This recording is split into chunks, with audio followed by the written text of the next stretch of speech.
Ce mercredi 8 mai, à Saint-An, Charente-Maritime, le Conseil scientifique indépendant, collectif de médecins et de scientifiques, producteur d'une émission hebdomadaire éponyme, a fêté sa 150e diffusion, avec le public et force d'intervenants.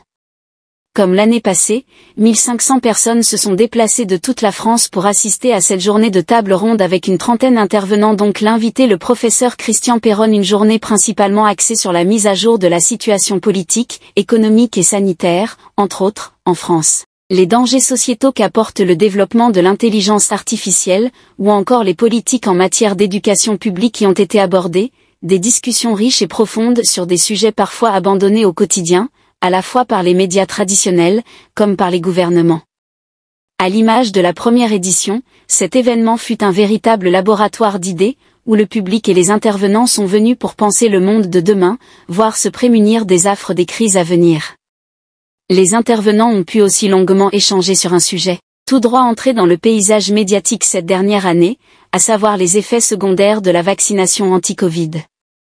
Selon les organisateurs, pourquoi une telle différence d'information entre le narratif gouvernemental et celui des experts scientifiques indépendants? À propos de cet article 4 qui a été voté il n'y a pas longtemps. Alors le mot peur, c'est vraiment un mot par rapport auquel j'essaye d'être le plus distancié possible, parce que je sais que le peur provoque du stress et que le stress est mauvais pour la santé. Et comme j'ai pas du tout envie d'être en mauvaise santé, j'essaye de ne pas avoir peur. Et donc d'avoir conscience, oui, maintenant de rester à me dire, voilà, de rester en fait, c'est en fait par rapport à toutes les attaques que j'ai vécues, et je considère que cet article 4 est finalement aussi une attaque, bien faire et laisser dire. Mais comment vous voyez l'avenir dans vos projets? Je vois, alors, comme je l'ai dit, hein, j'ai l'habitude d'être dans le présent, donc d'être très ancré, donc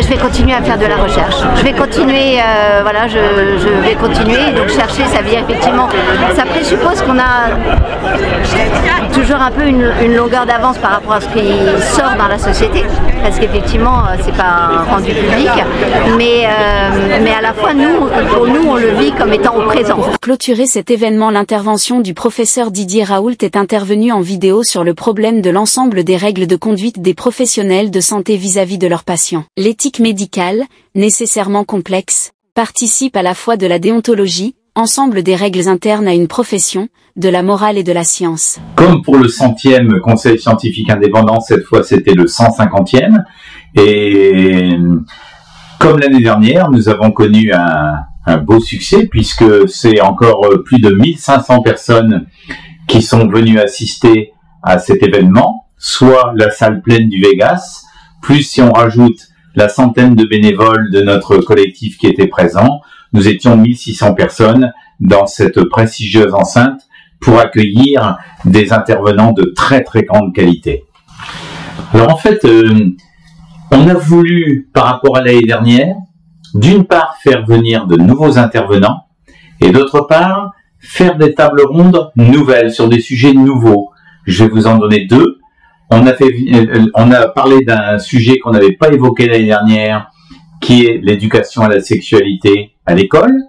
Et également sur le thème de on a beaucoup évoqué le thème de la jeunesse. Et puis un sujet phare qui est le projet de traité sur la pandémie avec l'OMS. Et avec des intervenants également nouveaux, des journalistes, des professeurs, des chercheurs, des sociologues. Et tout ça mis en musique quand même, sans oublier quand même également le point de départ, qui est toujours quand même le Covid long, la vaccination, etc., qu'on ne veut quand même pas mettre de côté. Ma conclusion, c'est que les gens qui sont venus, on a senti une osmose, on a senti du lien, on a senti de la joie, de la bonne humeur, et je dirais, je vais aller un peu fort, mais c'est important, on a senti de l'amour, et les gens sont repartis enchantés de cette journée, vraiment enchantés, puisque le questionnaire que l'on a fait ensuite pour avoir un peu leurs sentiments, c'est qu'il y ait 96% de personnes qui sont reparties entièrement satisfaits de cette journée.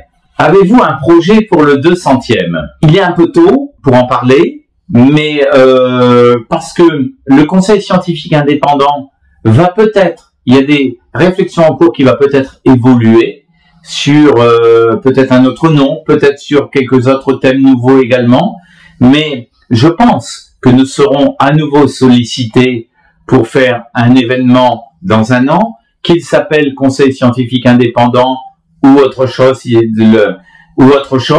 et à nous de voir avec tous les bénévoles si une nouvelle fois nous répondons présents, parce que je ne vous cache pas que c'est une très très lourde organisation à mener. À Saintes, oui, puisque c'est maintenant devenu le lieu de prédilection pour ce genre d'événement.